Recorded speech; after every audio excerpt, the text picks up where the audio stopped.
এখন আলুর পরোটা বানানো হলো আরও সহজ। না মেখে না বেলে মাত্র 5 মিনিটে অনেকগুলো আলুর পরোটা বানিয়ে নেওয়া যায়।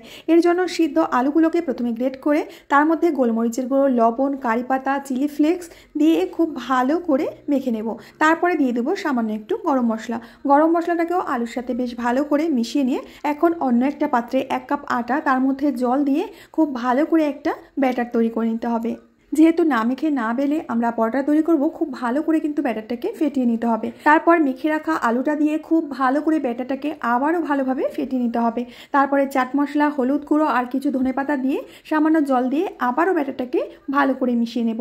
এবার দিয়ে দেবো 2 থেকে 3 চামচ তেল আর 2 চামচ সুজি। এতে করে পরোটাগুলো খেতে যেমন ভালো লাগবে আর তাড়াতাড়ি তৈরি হয়ে যাবে। সামান্য লবণ দিয়ে ভালো করে আবারও মিশিয়ে নিয়ে এবার একটা তাওয়া বসিয়ে দিয়ে তাওয়া ভালো করে তেল ব্রাশ করে নিয়ে তেলটা আবার মুছে নিতে হবে। এবার 1 হাতা মতো ব্যাটার দিয়ে এইভাবে একটু বড় করে দেব। কয়েক সেকেন্ডের মধ্যেই দেখবে যে উপরটা এইভাবে শুকিয়ে আসছে। তারপরে এটাকে উল্টে দিতে হবে।